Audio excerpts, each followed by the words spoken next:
Hey there, lovely human beings, spiritual beings. Me again. I just wanted to record this little video to share with you some of the thoughts and ideas I've been putting in the book that I'm writing. The title of the book will be "Loving All My Failures." I am not a failure. Don't call me a failure. Basically, I've decided to put together all ideas, all my experiences, and that kind of word game that we're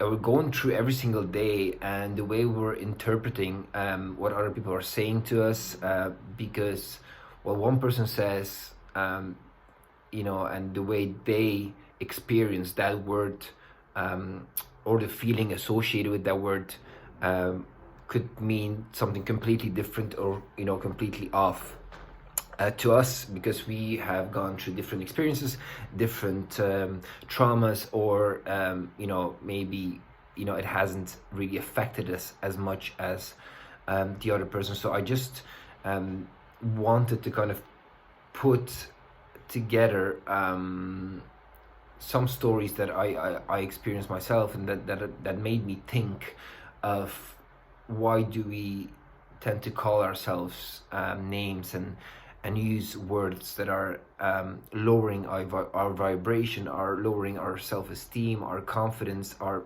beliefs, and really limit us, because everything that we use after I am should be really inspiring, should be transformational, should be motivational, should be something that we are grasping. There's so much power in the words I am, and if you repeat to yourself over and over, I am a failure, I am an idiot, I am stupid, I am weak, I am lacking this or that, you send out that vibration, and it just stays imprinted in your subconscious, and you're attracting more of that. I don't allow any of my friends say that, and we so often just say it out loud without actually even putting thoughts to it. I have this one beautiful friend, and she kept on saying about herself, I'm an idiot, when she did something like silly, like let's say she didn't buy a bus ticket, and she get on the bus and she was like, oh my god, I'm such an idiot, and I was like, no, you're not an idiot, you just forgot the ticket. That has nothing to do with you being an idiot, or so just be very mindful, because words can really hurt, and they actually will hurt you more than anyone else. So think of the words that you're using, especially after I am, and use words that are gonna lift you up and elevate you, because once you start repeating, and you will start a beautiful process of believing in yourself, believing in your confidence, believing in your worth, because the underlying thing that we all are experiencing is that unworthiness, that we feel that we're not good enough. We're not good enough to ask for a promotion, we're not good enough to have this girlfriend or boyfriend, we're not good enough to go out on a date with them, we're not good enough to have a good enough body, we're not good enough, and all of this has been imprinted in us, and just stays with us. So I decided as well just to quickly share just a bit from the book that I was writing today. One of the chapters will be called, I've named it Becoming.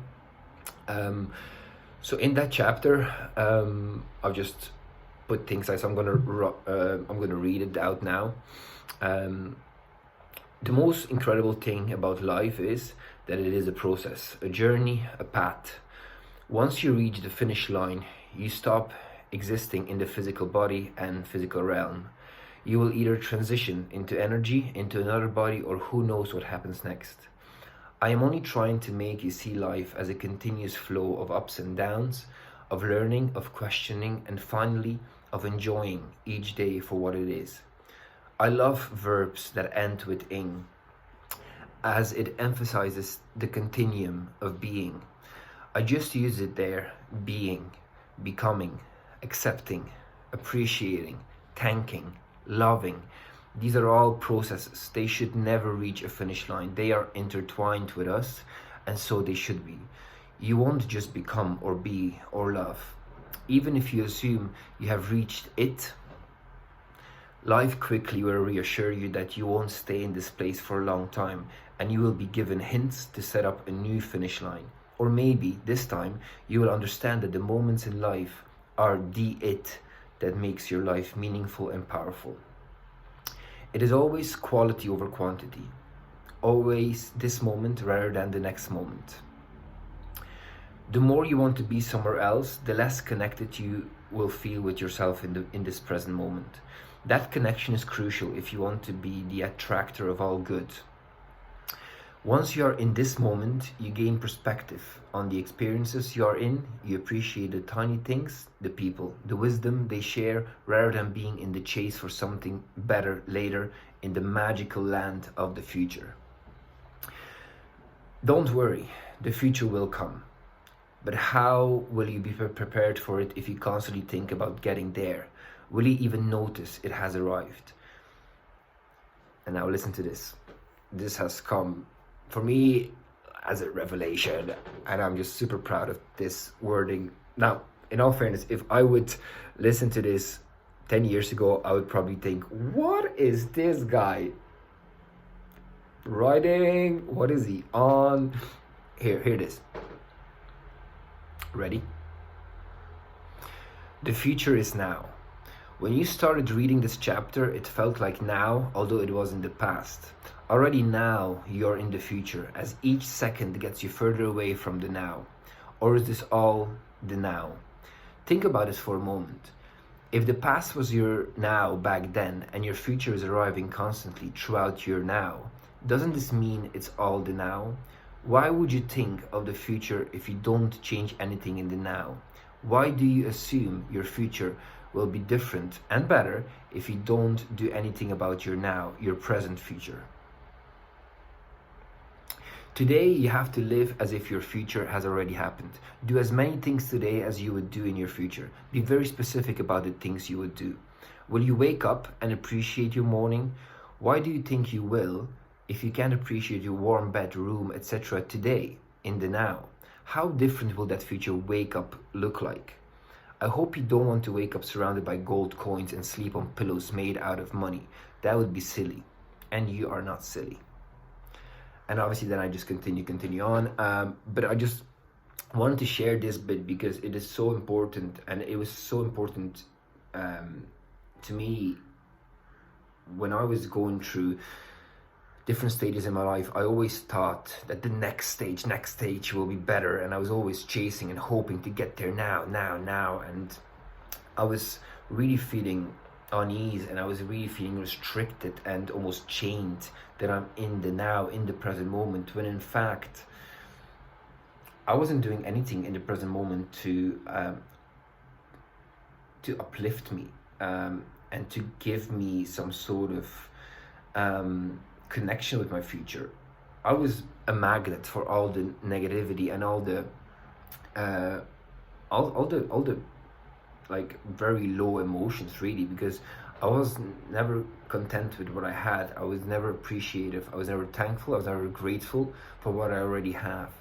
And my perspective was glass half empty. When now, after just a few years of practice, repeating, having a morning routine, set myself up, having clear intentions, knowing my why, knowing why I'm doing this, knowing why I'm recording this video right now, knowing that I'm able to even reach that one person that will listen, watch me, hey there, and will feel connected with what I'm just saying right now, because so many teachers and mentors are saying the same stuff but in a different way, using different phrases, because we're all have come from a different environment, different education system, so we all share the same really truth, because there's only one truth, but we all use different phrases and different ways of explaining and expressing it. So I hope that this video right now will be received by someone that needed it today, to understand that your future is now. Simple as that. What you do today matters more than you think. So please appreciate the moment. Have now, this is completely different to the fact that, that you should or shouldn't have goals. No, have goals. Have them. That's absolutely cool. Have goals, but don't put emotional baggage onto those goals, believing and thinking that only in the future, when you get to those goals, you will be happy because you've achieved them. You won't. Okay, you won't. From experience and from other people's experiences, I know this. So you have to be present right now. Enjoy this moment, the quality time you have with your family, with yourself, and use every hour of the day to get you to the highest self and boost not only your mood but boost your mental, physical, energetic field and energetic health. So yeah, so just a little sharing is caring video for all of you. I hope you enjoyed it. I hope you were able to get something out of it. If you've got any questions, or if you want to start a little debate, contact me. Send me a message. Instagram, YouTube. My email is there as well. So however you want to connect, and I'll be glad to answer any of these queries or questions or things that you would like to share with me. I'm honestly open and happy to receive anything that will make me think and interpret and analyze as well. So yeah, so just be very kind to yourself. Use words that are elevating you, not lowering you. Just make sure that you obviously don't call yourself names, and you're not a failure. Okay, so yeah, so loving all my failures. I am not a failure. Don't call me a failure. That is something that I've been working on, and I'm proudly saying that it's getting there. It's becoming a piece of my own experiences, my own thoughts that I do want to share with the world, with you. Thank you so much again. Appreciate it. Have a fantastic day. Whatever you do, tell yourself a couple of things today, right now, maybe even in front of the mirror, facing yourself, and say that you are incredible, that you're amazing, that you're wonderful, that you're pretty, that you're strong, that you're healthy, that you're lean. I am. And you are. Mwah. Stay well. Thank you so much.